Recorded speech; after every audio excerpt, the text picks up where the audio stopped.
Hello and welcome to earlymusicsources.com. My name is Elam Rotem and today we'll talk about the dichotomy of Durum and Molle, hard and soft in the music of the Renaissance.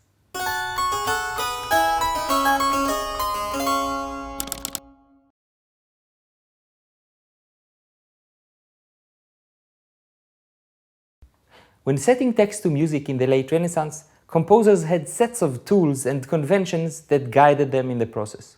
For example, when the text is happy, the music is high and quick, and when the text is sad, the music is often low and slow.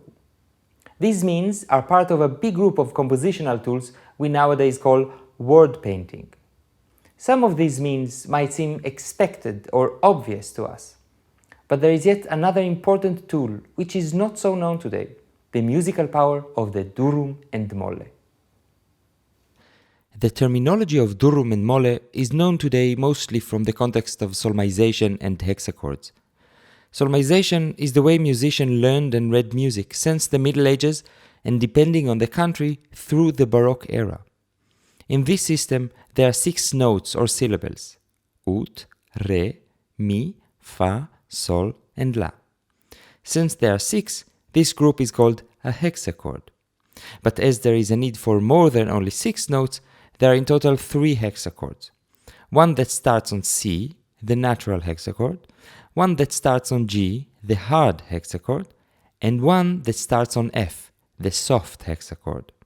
It is called soft or molle because it includes the B flat, be molle, bemol. This categorization of hard and soft, however, is not only relevant to hexachords. In fact, as you will see, it can be assigned to many musical and music-related aspects, from words and emotions, affetti, up to intervals and modes. Several Renaissance theorists explain that the text should be musically treated according to its nature. The division of hard and soft is quickly evident. They write that words and emotions like harshness, hardness, cruelty, bitterness, etc. should be set to music that will sound hard and harsh. And words and emotions like weeping, sorrow, grief, sighs, tears, etc. should be set to music that will be soft and full of sadness. A few writers, like the famous Tarlino for example, went on and explained exactly what makes music sound hard and what makes it sound soft. If you want the music to be hard, you should use major intervals: major second, major third, major sixth, and major tenth. If, however, you want the music to be soft, you should use minor intervals: minor second, minor third, etc. Zarlino says that the major intervals are harsh and the minor ones are soft by nature. Well, everyone apparently have their own version of nature. Nowadays, major harmonies are considered happy, and the major sixth interval is considered to be a symbol of sweetness. This is in complete contrast to how it was perceived in the Renaissance. In addition to intervals, the usage of mi notes and sharp accidentals was considered to be hard and harsh, and the usage of fa notes and flat accidentals to be soft and sad. Some modes are also considered either hard or soft. For example, Johann Herbst writes that the Phrygian mode, the third mode, which is on the note mi, is angry and bitter by nature, and therefore bitter and hard words are suited to it. Giovanni Padovani writes that sad text should be composed with soft harmonies in the 4th and 6th modes, and that words of fury and disapproval, however, should be set to hard music in the 3rd and 7th modes. Okay, there is hard and soft in music. Why should we care? By looking at 16th century music through the hard and soft glasses, we can understand better how the composers interpreted their texts. And by that, hopefully, we can perform their music better. The dichotomy of hard and soft is finer than our usual happy and sad one. For example, one could cry in a harsh way, but also in a soft and melancholic way. And one could call for help hysterically, but also hopelessly. Let's see how these things appear in real music. A great example is the madrigal Zefiro torna e bel tempo rimena by Claudio Monteverdi. Describing the return of Zefiro, the southern wind, with the nice weather, flowers and all these sweet things, Monteverdi uses the B flat, melodies with minor thirds, harmonical minor sixth. Everything is soft and sweet. However, 2 stanzas later, there is a dramatic change. While everything is so nice, per me, lasso, tornano I più gravi sospiri.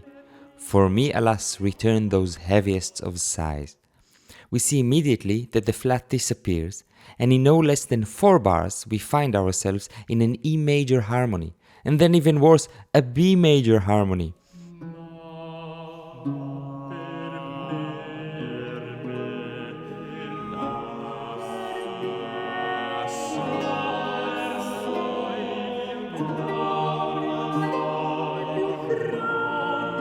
With all these sharps, the music becomes very hard and harsh, very durum.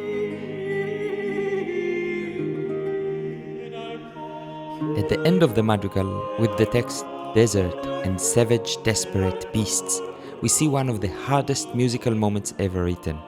Sharps and dissonances all over the place leave the listener completely shocked.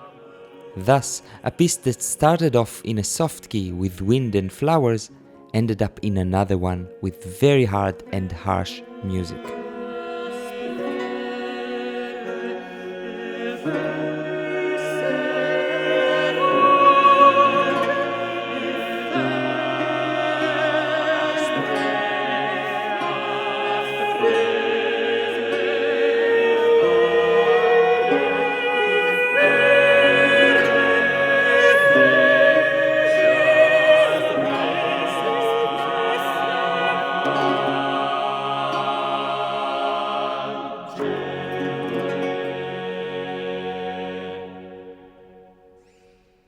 Monteverdi, of course, did not invent these things. We see them already half a century earlier. For example, in Cipriano de Rore's Mia benigna fortuna, we have a soft beginning with the good fortune, the happy life and the tranquil nights, which then rather quickly turns into a durum feast of the hardest affects. All the good things suddenly changed into pain and tears, which caused me to hate life and long for death. We immediately see the cancellation of the flats, as well as some horrifying melodic major sixths, which in fact are officially forbidden in the treatises from that time.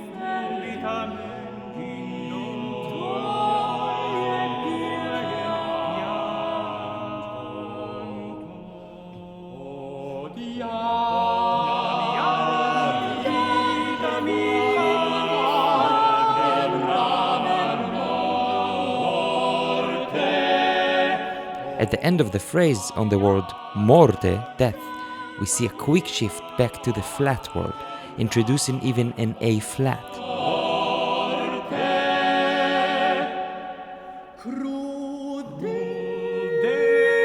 The second part of the madrigal starts again very harshly with major sixth. But rather quickly the flats return, and from the point that the text is talking about spending tutta mia vita in pianto, all my life in tears, there is no turning back from the molle, and the madrigal concludes very sadly and softly.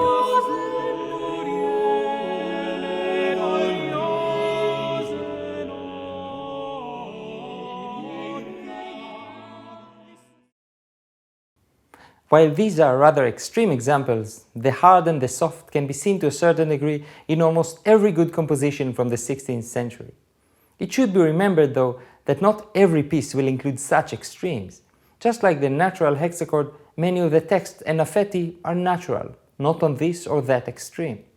It also depends very much on the interpretation of the composer and his own personal style. One composer might only go up to a restrained point of harshness and softness, while another will choose to go all the way to the extremes. Now, let's check some more examples of hard and soft, but now in the context of the dramatic monodies of the early Baroque. In Monteverdi's Orfeo, for example, the happy wedding festivities of the second act abruptly end when the messaggera arrives and tells the horrible news of the death of Euridice.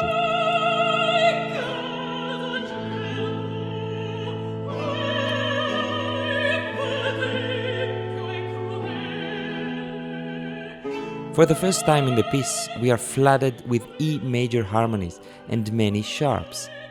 There is even one authentic cadence on E, a very harsh move that requires a D sharp and happens in the whole opera only once more, when in the fourth act Eurydice is sent again and forever back to the underworld. In contrast, all the lamentable moments throughout the opera, and there are many of them, are all composed softly, with flats and minor intervals. Before finishing up, we should mention what happens when one quickly jumps from hard to soft or soft to hard. This kind of chromatism is preserved for situation where something is really crazy, sick or unstable. Commonly it is used for texts like "Anima mea liquefacta est", my soul was melted, or "Quia amore langueo", because I am sick with love. So this was our show about Durum and Molle. We hope you enjoyed it. Don't forget to check the special page on our website with all the footnotes and other extra information. Feel free to comment, share and like. See you next time at earlymusicsources.com.